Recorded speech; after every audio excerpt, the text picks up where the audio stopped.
चलिए, स्वागत है आप लोगों का टारगेट सोनू यूट्यूब फैमिली में।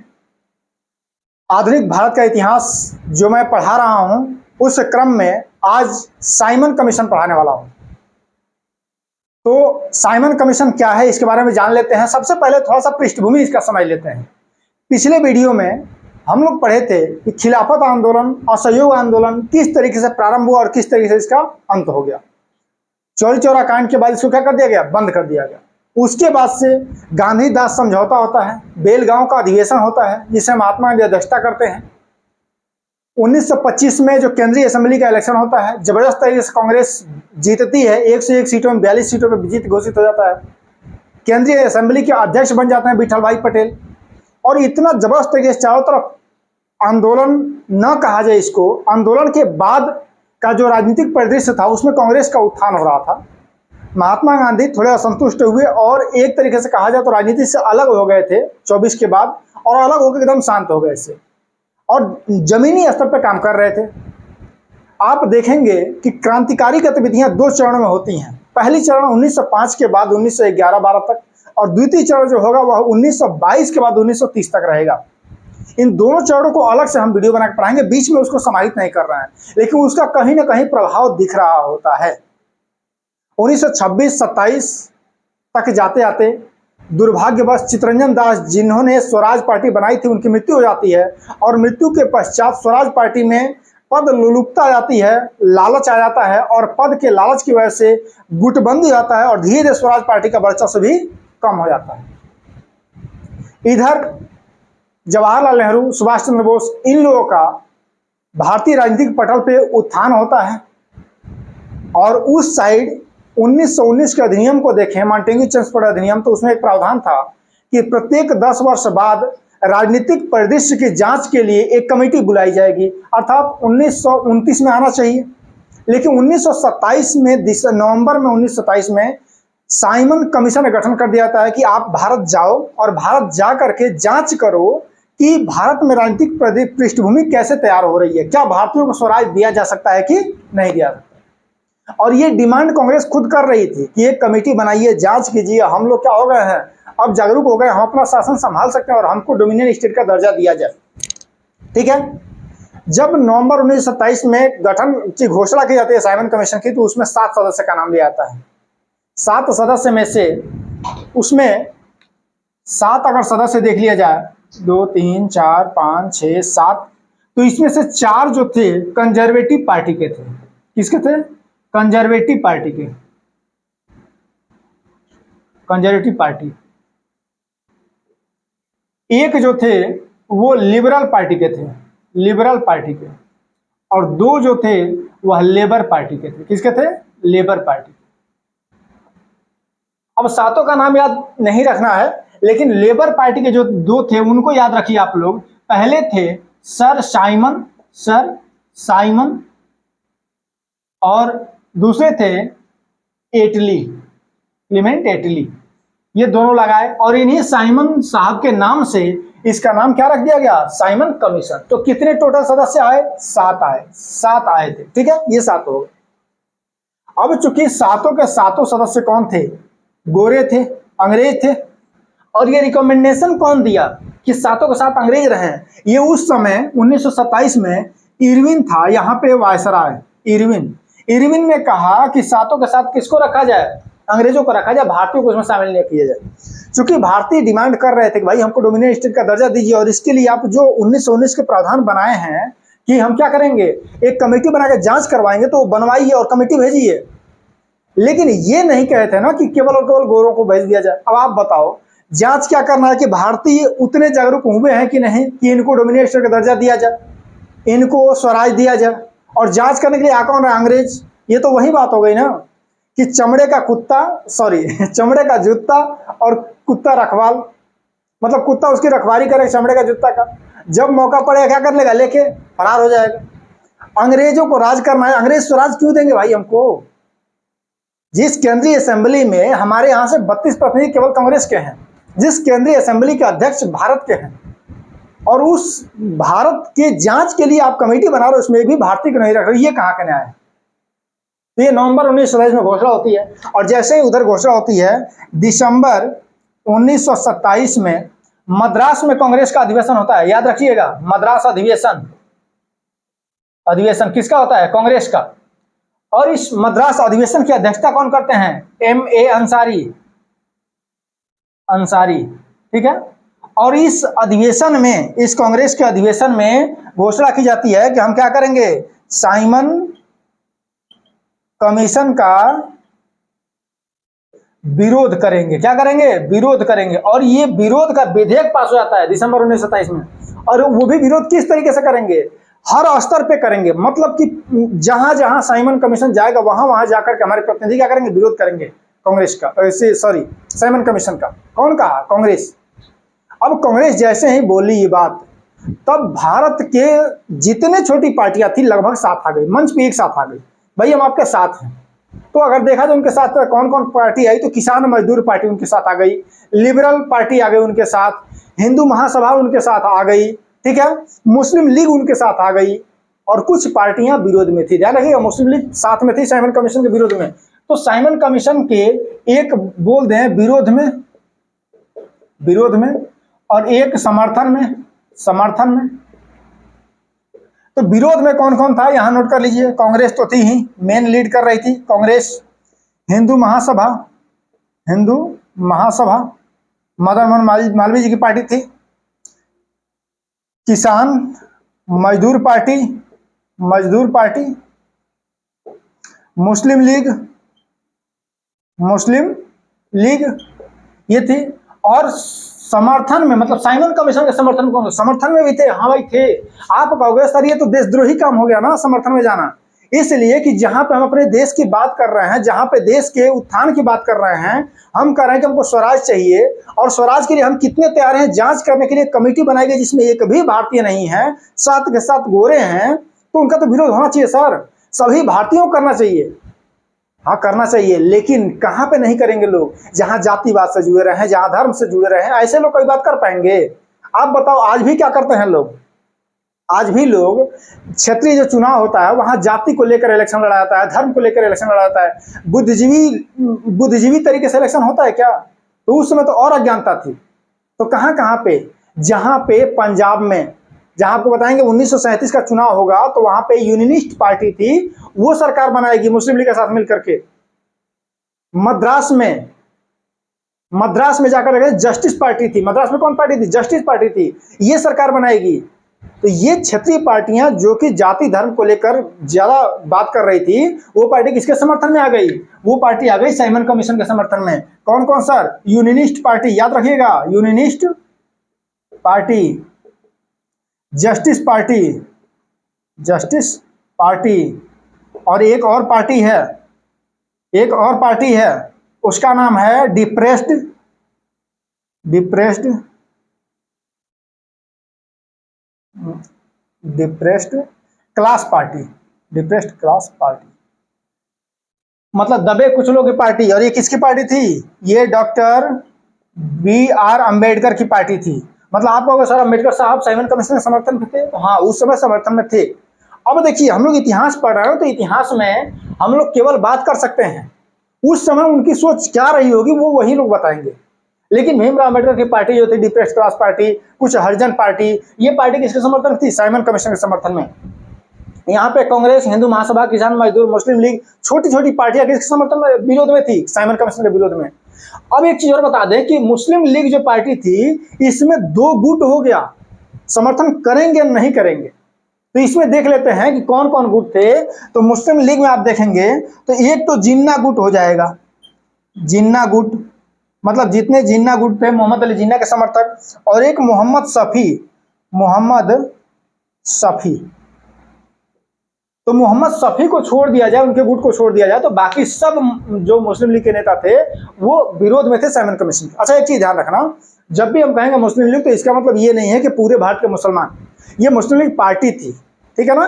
तो उसमें मोहम्मद अली जिन्ना गुट किसके साथ था? कांग्रेस के साथ था। किस लिए था? इसलिए था कि साइमन कमीशन का विरोध किया जाए। भाई मोहम्मद अली जिन्ना बोले कि हम भी आपके साथ हैं, कारण स्वराज हमको भी चाहिए ना भाई, हमको भी चाहिए। उस समय तक बंटवारे की बात नहीं हुई थी, हमको भी स्वराज चाहिए, इसलिए वो साथ थे। मोहम्मद शफी क्या करते हैं? हम विरोध में रहेंगे। तो ये पूछ देता है क्वेश्चन, ये नोट कर लीजिए, आगे बताते हैं। ठीक है, तो ये नोट कर लिया आप लोग। चलिए अब आगे बताते हैं। तो अब तो हो गया कि कौन कौन भारत से विरोध कर रहा था और कौन कौन समर्थन कर रहा था। अब हम लोग आगे देखेंगे कि जब साइमन कमीशन भारत आता है तब क्या होता है, कहां कहां कौन कौन लोग विरोध करते हैं इसका। तो देखिए, साइमन कमीशन का गठन कब हुआ पूछेगा तो क्या कहोगे आप लोग, नवंबर 1927 में, ठीक है ना, नवंबर 1927 में। लेकिन जब भारत पहुंचता है तब कब पहुंचा, ये क्वेश्चन पूछेगा। तो सबसे पहले साइमन कमीशन पहुंचता है बंबई में। कहां पहुंचता है वो, बंबई में। बंबई में कब पहुंचा, बंबई पहुंचा 3 फरवरी 1928 को।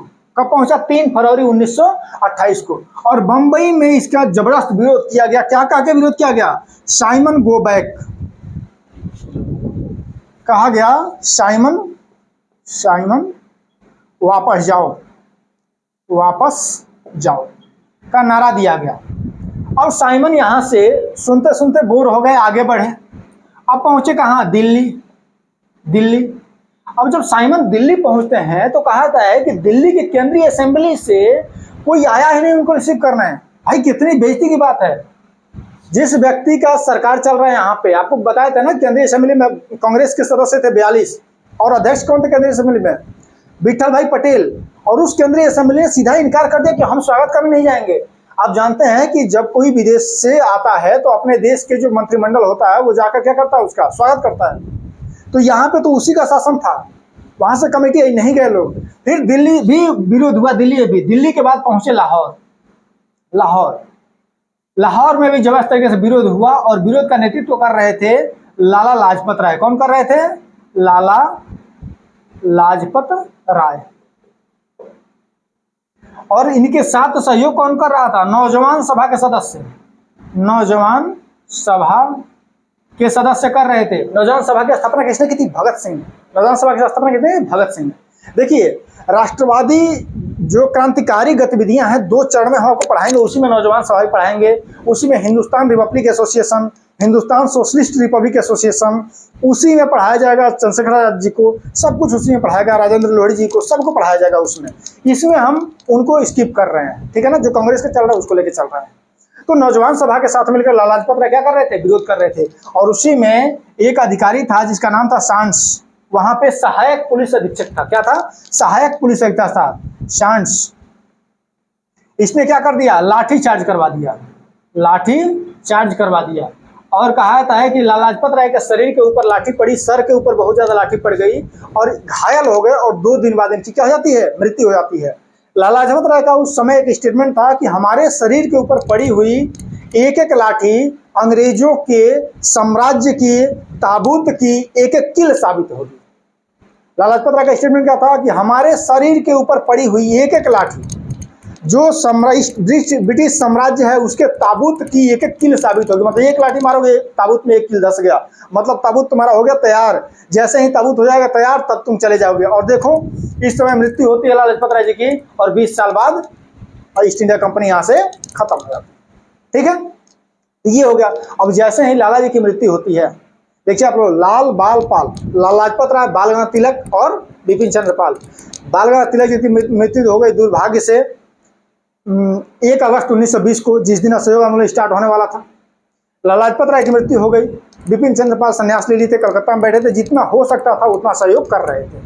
तो तीनों लोग का लगभग समाप्ति हो गया, ठीक है ना। क्वेश्चन पूछा होता है कि इन तीनों में से कौन अध्यक्षता किए थे कांग्रेस का, तो लाला लाजपत राय किए थे, ठीक है। कमेंट बॉक्स में बताइए किस अधिवेशन में किए थे। कमेंट बॉक्स में आप लोग बताइए कि किस अधिवेशन में लाला लाजपत राय अध्यक्षता किए थे कांग्रेस का, ठीक है। अब इसके बाद और पुरजोर तरीके से विरोध होने लगा साइमन कमीशन का। और सोचो, साइमन कमीशन घूम रहा है, कहा था ना कि 2 बार घूम लिया भारत को, और 2 बार घुमवाने में, पूरे भारत का चक्कर लगाने में सबसे बड़ा योगदान था डॉक्टर भीमराव अम्बेडकर जी का। अम्बेडकर जी कहते थे नहीं, एक बार और घूमिए पूरा भारत को, घूम के रिपोर्ट तैयार कीजिए, घूम के रिपोर्ट तैयार कीजिए। पूरे भारत को घुमा दिए। पहली बार में जब घूम रहे थे ये, तो हर जगह विरोध हुआ। और जब विरोध हुआ तो 1928 में मार्च में जो यहाँ पे गवर्नर था, वायसराय था, उसने चैलेंज दे दिया भारतीयों को कि भाई तुम एक काम करो, इतने पढ़े लिखे हो, इतने बुद्धिमान हो, तो तुम अपना संविधान खुद बना लो। ये आया था संवैधानिक सुधार के लिए ना, तुम अपना संविधान बना लो, लेकिन शर्त ये रहेगी कि कोई भी भारतीय बड़ी पार्टियां विरोध नहीं करनी चाहिए। तुम भारत के हो ना, हम तो मान लो कि अंग्रेज हैं भाई, ठीक है, तुम लोग का शोषण कर रहे हैं, तो कुछ पार्टी हमारे समर्थन में है, समर्थन में अभी तो लिखे थे इसे घूम गए, कौन कौन पार्टियां, जस्टिस पार्टियां कहाँ की, मद्रास की, यूनिस्ट पार्टियां कहाँ की, पंजाब की, ठीक है, ये पार्टी हमारे भीमराव अम्बेडकर जी की पार्टी, ये हमारे समर्थन में है और कुछ विरोध में है, तो आपका विरोध नहीं होना चाहिए, आप एक काम करो, बना लो अपना। कहा है कि पहले अधिवेशन बुलाया गया, सर्वदलीय सम्मेलन बुलाया गया, सर्वदलीय सम्मेलन बुलाया गया लखनऊ में, सफल नहीं हुआ। सर्वदलीय सम्मेलन फिर से मई में बुलाया गया मुंबई में, और उस सर्वदलीय सम्मेलन में सहमति बनी सभी पार्टियों का, उसमें मुस्लिम लीग भी शामिल थी, और उस पार्टी में सहमति हुआ कि मोतीलाल नेहरू को अध्यक्ष बनाया जाए। तो मोतीलाल नेहरू क्या हो गए, अध्यक्ष बन गए।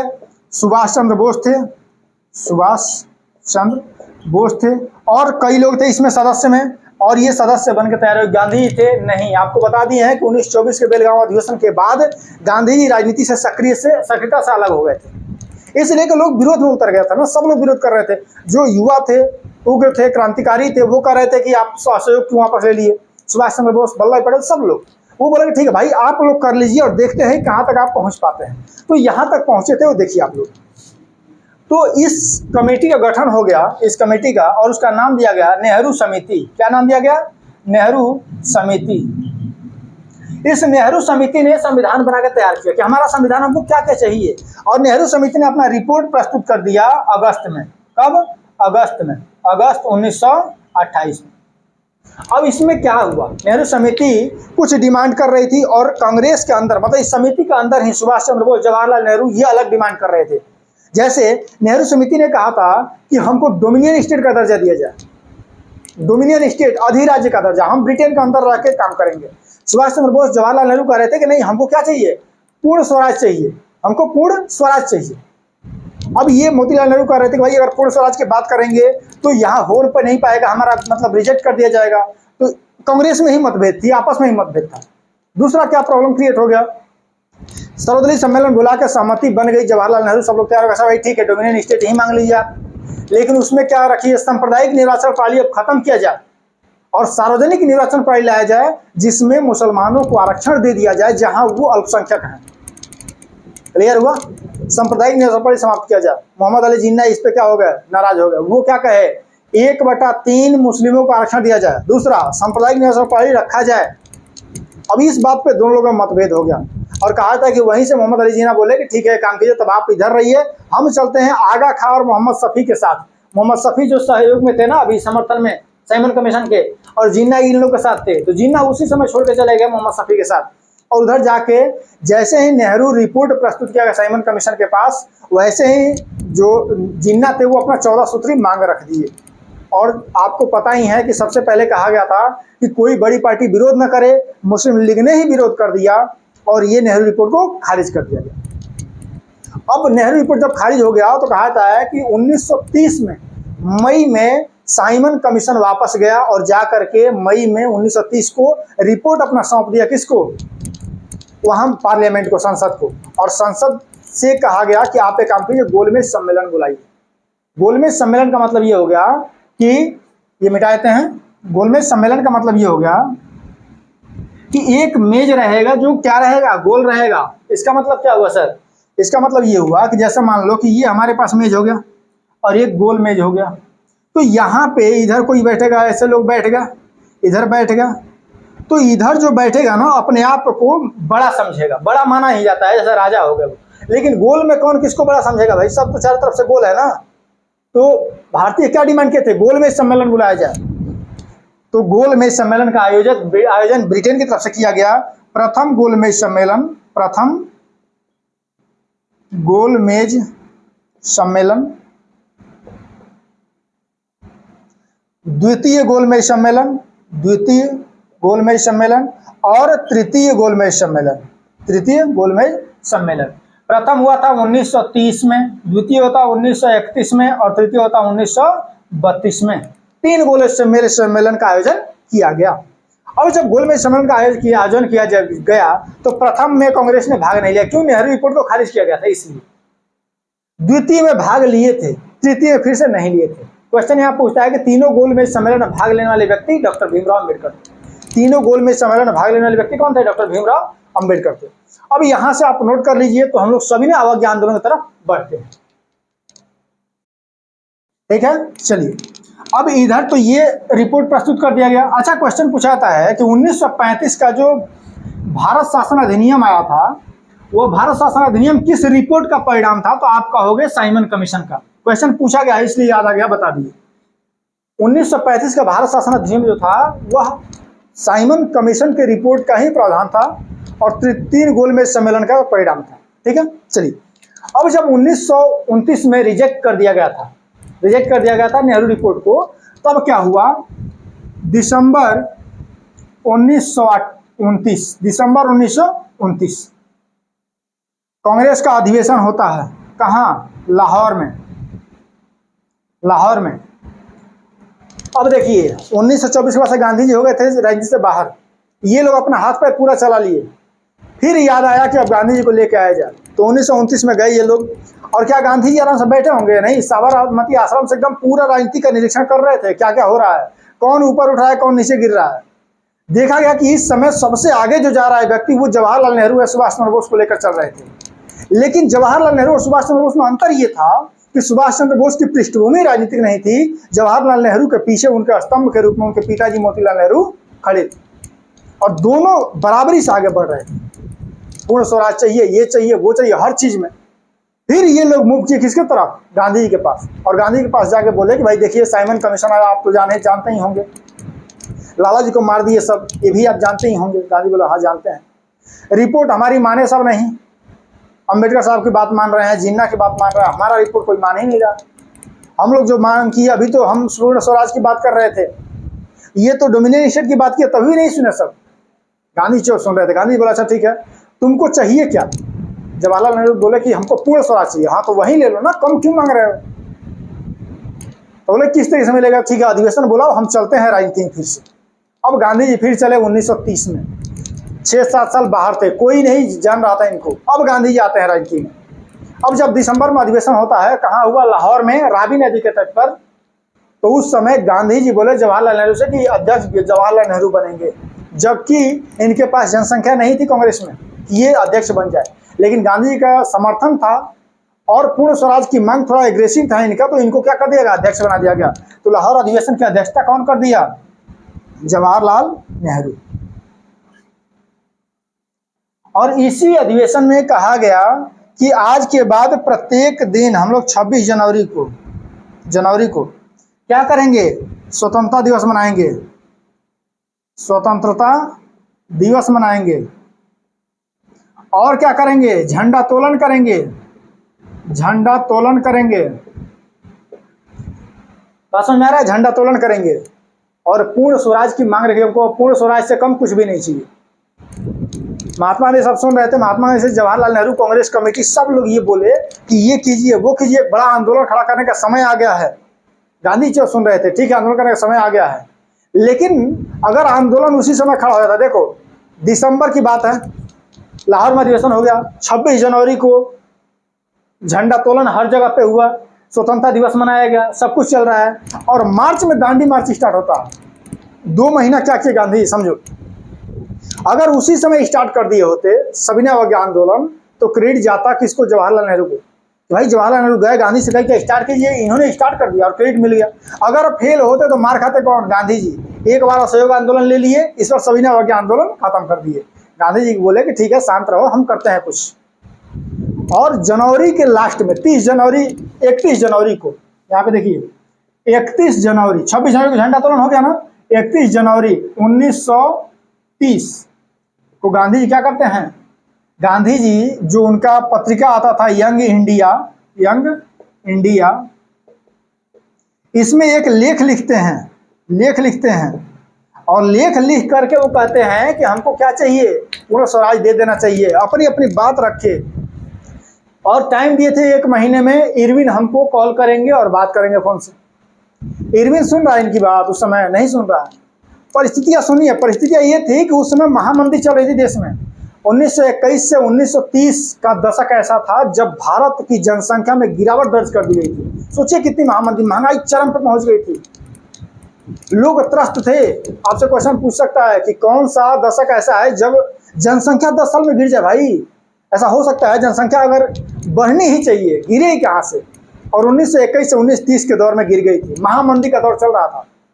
तो उस समय गांधी जी लेख लिखते हैं और अपनी बात रखते हैं, लेकिन सुनता नहीं है इरविन। इरविन नहीं सुना। तब देखिए फरवरी लास्ट में, अब आ जाइए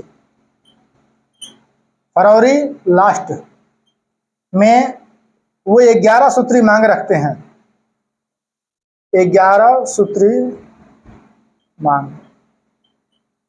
अब ये 11 सूत्री मांग रखते हैं और कहते हैं कि ये बात हमारी मान लीजिए, नहीं तो हम 12 मार्च से दांडी मार्च निकालेंगे और नमक कानून को तोड़ेंगे। इरविन बोला कि तोड़ लो नमक कानून, जितना तोड़ना है। तुम्हारे नमक बनाने से, नमक कानून तोड़ने से कुछ होने वाला थोड़ी है।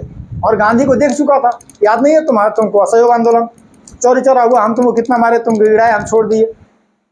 गांधी जी बोले कि आप मतलब कम में आकर रहे हो हमको, जब निकालेंगे दांडी मार्च तो समझ में आएगा। और इरविन क्या करता है, वहीं पे इग्नोर कर देता है। अब समय आता है 12 मार्च का। साबरमती आश्रम से अपने 78 अनुयायियों के साथ 12 मार्च को निकल जाते हैं दांडी के लिए। सभी ने अवज्ञा आंदोलन प्रारंभ करते हैं। आज के वीडियो में इतना ही रहने देते हैं। अगले वीडियो में उनकी 11 सूत्री मांग समझाएंगे, कौन कौन सी मांग थी, कितनी राजनीतिक दूरदृष्टता दिखी थी उसमें, और सविनय अवज्ञा आंदोलन को पूरी तरीके से समझेंगे, जो बहुत ही महत्वपूर्ण है। वहां से क्वेश्चन बनता ही बनता है। ठीक है, तो चलिए मिलेंगे अगले वीडियो में। जय हिंद, जय भारत।